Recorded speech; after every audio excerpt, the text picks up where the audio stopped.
working on Team Winroot. We are here this evening at MOCGA to see the work from the 2014-15 class of the Walthall Artist Fellowship. I would like to thank Annette Cohn-Skelton from MOCGA for hosting us and being our partner on this program. I'm going to talk real briefly about the fellowship program in a moment, but if you're an artist that has participated in the program previously or is in this upcoming year's class, would you please raise your hand? Yay!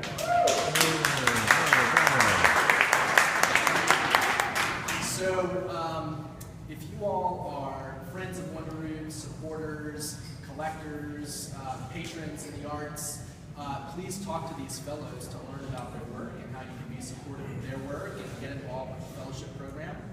But the Walthall Artist Fellowship is a program that was started, I guess, nearly 4 years ago now, in an effort to provide professional and career development training to emerging artists in Atlanta.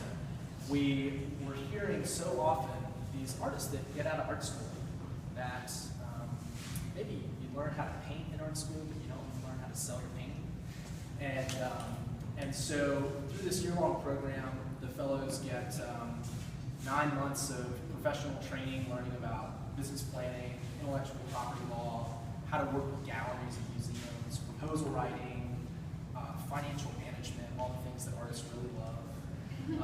They get a great sort of one-on-one relationship with more seasoned artists that have been around Atlanta for a while, and get to build a really great community with their peers. And it culminates in this show here at MOCGA. So it's a program that Winroot invests a great deal in. Brandon Jones, our program manager for professional development, leads the program on Winroot's behalf.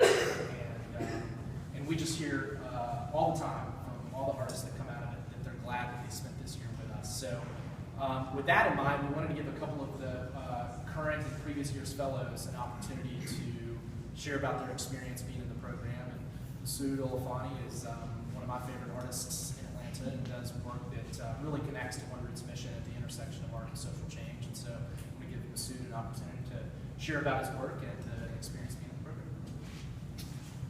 Hi. I was asked to kind of do this brief talk a couple of days ago. It was kind of thrown on me, so I don't have any prepared words. I'm just going to speak from the heart. It's so important in a community of artists in whatever whatever city that you live in, to have organizations that kind of support that community network. And really things like Winroot, TCP, the Creators Project, other organizations around the city, MOCGA, really provide a network of support for artists. And me as a visual artist, mixed media artist, it's just really wonderful to have that community of fellow artists and also arts professionals to let me know that I'm not alone in the process of walking through life as an artist. I had a great experience at Walthall this previous year. I'm not just saying that because madness here. I had a really great time. What's interesting for me, what was really wonderful for me, was that you have a ready-made community of fellows that you can talk to and dialogue with and kind of look to for support.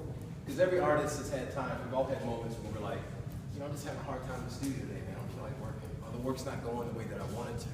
So you can pick up the phone and call somebody, you can go to a meeting and be like, hey man, I'm having this experience. And that person, 9 times out of 10 will say, well, I had that experience last year, I know exactly what you're feeling. Or I'm having that experience right now. And it's just really wonderful, it lifts your spirits and gives you the encouragement to go forward. My class of fellows is a really creative, incredible group of people. They're just amazing souls, all working differently across a variety of different media. And that's so inspiring to me as an artist because it makes me think about my work in different ways, maybe things I haven't considered doing. And I look at what somebody else is doing, and I'm like, wow, this is really cool. I never thought about approaching the work that way. But you've inspired me, so now I'm going to go in the studio and see what I can do with some of the stuff that you've inspired me with. And it's that sense of encouragement that's critical for artists and creative types. In a society, quite frankly, in many parts of the country, that doesn't give enough support to artists. And I will say in all humility, I think the creatives are what make culture. They're what give culture to a city. Without creative people, there would be no culture. So we need institutions that help support, help encourage that creativity. Wallfall is a wonderful example of that, as are other arts organizations around the city. Is that okay? I'll do a brief talk about what I'm working on. I do a lot of work. I work across a variety of media. I trained as a sculptor, technically, in grad school at Savannah College of Art and Design. But my work really kind of blends different media. I'm interested in a lot of things. I deal with, whatever I do as an artist, for me, I'm interested in talking about where we are as a human family now, at this particular moment in our development as a human community. So I deal with issues that we're grappling with. For me, a lot of times it's things like racism, social stratification, social economic imbalances, those types of things. And this work for me, I was inspired by a book that I had read many years ago. And it was about the history of African American people, and a term that I came across in the book was called tight packers and loose packers. Tight packers and loose packers are terms that are referred to methods of packing slave ships. So there were two methods that were primarily practiced during the time of slavery. The theory was that tight packers would pack as many people as they could in the hold of the slave ship. The thought was that the more people you have, you get a greater return on your investment when you get port. So they would pack as many people as they could in the hold.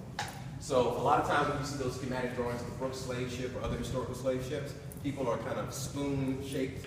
They're kind of like somebody's head is facing somebody's feet. That's a tight packing system. Now, the problem with that was that the ships became harbingers of pestilence, disease, and so many people died. So it was counterintuitive, because really what happened is you had so many dead people when you hit port, you actually didn't get a return on your investment. The more humane method was loose packing. So loose packers would pack less people on the ship.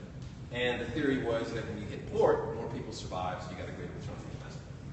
So for me, I don't know, the way my mind works is like really crazy. I started thinking about tight packing and relating it to the prison industrial complex.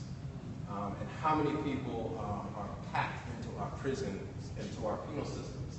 And 9 times out of 10 are disproportionately as black and brown men. And so I wanted to take that narrative, that historical narrative of tight packing, and superimpose it on a contemporary narrative of the overpopulation of black and brown people in the penal system. And so, the vehicle for that for me was the sardine can. Because when you think sardines, they're just wedged together right in the can. They're packed in the can. So I was very interested in that conceptual idea, and taking these images of young African American men, and then the prison jumpsuit numbers, which blocks identity, it cuts through identity. Whoever they were when they went in is not who they are any longer, because that cuts through the individual identity. This piece here is very straightforward. I do a lot of writing too, so I try to, I'm very interested in exploring where the literary world and the visual world meets, and how can I use those two different ways of working to create something really engaging and kind of innovative. So for me, I started reflecting on different people that I've been growing up in Newark, New Jersey, and high school in Newark. This cat is somebody who does not exist. He's a composite idea of people that I met growing up as a child in Newark. And the poem that I wrote about this person's life is just pulled from those different people that I knew growing up.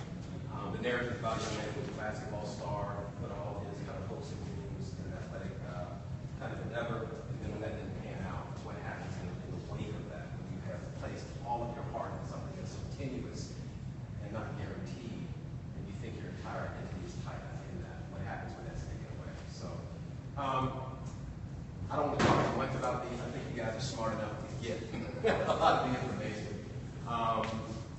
So that's me. My name's Mr. Olafani. I hope you guys found this show enjoyable and this work as well. And I hope you all will also continue to support Wallfall and the other arts organizations in the city. Again, without them, we artists would be very difficult for us to continue to maintain the practice and discipline of art making. So thank you all so much for being here. Yeah.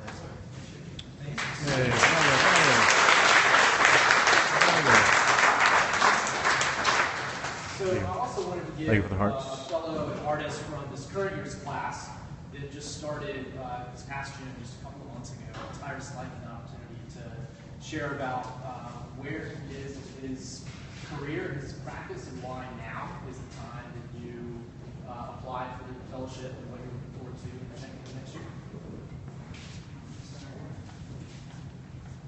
Great.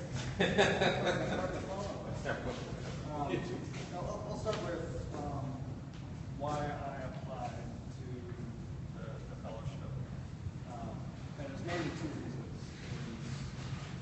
I did the DFA in painting, I did a master's in painting, and there wasn't that education into how to make myself into a provider. There was a lot of making art, there was a lot of theory and philosophy, but accounting, setting up an LLC, making things run how they should. So I sell a couple pieces, great. How do I keep that going? That's why I wanted to apply to this. The second reason is I've seen everybody's work here around town. I've been an admirer of it, and everybody is just as interesting as Mr. I might not be as well as a speaker, but their artwork is great.